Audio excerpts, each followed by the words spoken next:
don't know if we necessarily have a message.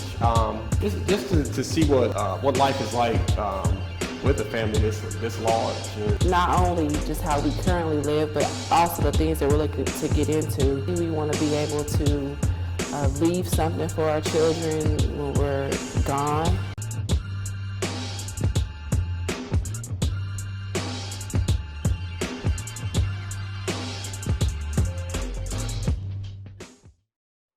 So, what was starting your family like? Well, a better question, when did you start your family? High school. Actually, yeah. Well, that's when we had our first child. In high school, senior year. And just started from there. So it's definitely been, It's been it's got a lot better since then. Obviously, we were both so young, new situation. Like you said, we're still in high school trying to figure things out. Now we got to worry about a child now. So that was challenging. I think a lot of it, because we were both young and still really couldn't make a lot of decisions on our own. Even if we wanted to make a decision, we still had, our parents that pretty much dictated how we did a lot of the things that we did. We had our second child in college, so again, we were already dealing with, I don't know if I want to say not being able to make a lot of decisions, but being at two separate colleges. I know he doesn't like for me to say this, but I kind of was a single parent. I hate that. I was a single parent. I mean, technically, if you're not married, you're still considered single. So I was Speaking of finances, when I think of single finances. So again, one of those where we have different definitions for different things. So I think it's all a process of evolution. It's just relationships go through things. People go through things. So it's natural for your relationship to go through that same thing with you. Obviously, at 22, 23, you don't know a whole lot what's going on. It's just a lot of growing up. I had to do personally. I had to do professionally. It's just, I wouldn't change that process only because, that's what molds you, I believe, as a person.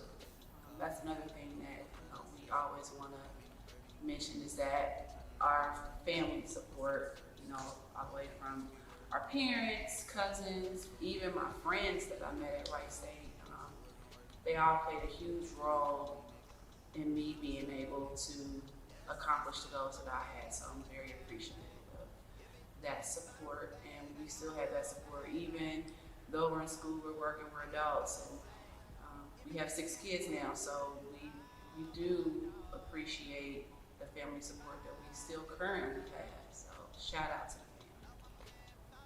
Much love. So when you guys started dating, was it ideal to have a family as big as you have now? No. That wasn't even the idea even now. It's so weird because I know a lot of girls growing up, they always desire, I'm going to get married, or I'm going to have, 2 kids. I'm not saying that I didn't want that, but it was never something that I talked about openly. Like, I just never sat back and was like, okay, what's my life going to be like? I always knew that I was going to do something positive with my life, because having a family and children is a blessing, and it is extremely positive. But I just never really thought about it, and it just kind of happened. There's a lot of things, even right now, that I feel like I'm in control of, and I realize year after year that I'm not in control. Things happen, and you know what? We handle it. Probably not ideal. Whoa, get off of it. We had 4 kids in the past 5 years after having a 17 and a 12-year-old, soon to be 13-year-old. So it's definitely the blue blueprint not to follow. But but it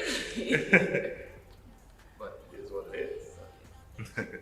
With changing the world, I actually, even like when you asked, is you plan to have it? I couldn't imagine not, been doing it for so long, and I couldn't imagine not doing it even though it wasn't planned to have an experience. Now, what was planned was for us to have a girl. That did not happen. I'm not mad about it. So, Now, are both of you religious? yes. Correct. And the reason why I look at him is because, okay, we both were brought up as Christians, and I would say over the last 2 years, there's been a shift that I have had some difficult times adjusting to.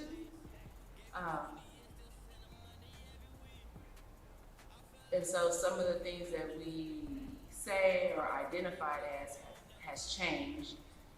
So that's why I look at him like, right? And I still have a lot of studying to do. I've been stubborn. I don't even know if I want to say stubborn. Because I have gotten used to the way I was raised and lived my life for 30 plus years. And change is always hard regardless of what it is. And to me, to hear somebody tell me that the way I was raised and what I believed all these years was wrong, it kind of rubbed me the wrong way. It's not necessarily wrong. I'm not saying it's wrong. I'm just saying you just, and like myself, I mean, I didn't have enough information. I didn't have the full truth. Not necessarily in mind, but maybe it's not the full truth. So, I'm a work in progress, and I have made some changes I need to do, and I need to, be more disciplined, to research some things for my own. I don't want to just take his word. Absolutely. As I've grown into an adult, I don't want to just take what my mom's word, how I was brought up in her household. I need to form my own opinion and continue to strengthen my connection. So to answer the question, we are religious. It's a tricky word when you say religious, but we do believe in the Most High. And like you said, it's probably closer to three years going forward. Yeah, it's a stretch. I mean, as a person, but I'm talking about as a household. Maybe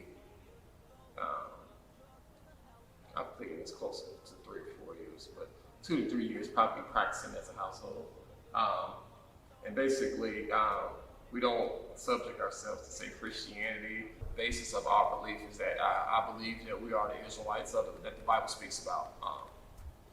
We are God's chosen people. As His chosen people, we were actually given a set of guidelines. So a lot of people like to call it commandments, but there were more laws in the Bible outside of the commandments. But we were given commandments to follow, and I believe it's our duty on this earth to follow those commandments. So that's where ultimately where I stand. Is So how do we remember the Sabbath, and how do we not do our own pleasures? You remember the Sabbath by keeping the laws that pertain to the Sabbath, which is the same as not doing our own pleasures. So when we say, what are some things that are allowed and not allowed on the Sabbath? Remember, the Sabbath day is a holy day. It's a special day. So it's separate from any other day of the week. The first rule is no working. So you see how I don't work on Saturdays, your mom don't work on Saturday. Obviously, y'all don't work, y'all don't have a job. But no working. And that comes from Scripture. So go ahead, Mark, read Exodus chapter 20, verse 9. 6 days shalt do labor, and do all thy work. But the 7th day is the Sabbath of the Lord thy God. And thou shalt not do any work, thou nor thy son, nor thy daughter, thy manservant, nor thy maidservant, nor thy cattle, nor thy stranger that is within thy gates. For in 6 days the Lord made heaven and earth, the sea, and all that in them is, and rested the seventh day. Wherefore the Lord blessed the Sabbath day and allowed it. So the next rule, no cooking. And that comes from Exodus chapter 35, verse 3. Go ahead and start reading there. You.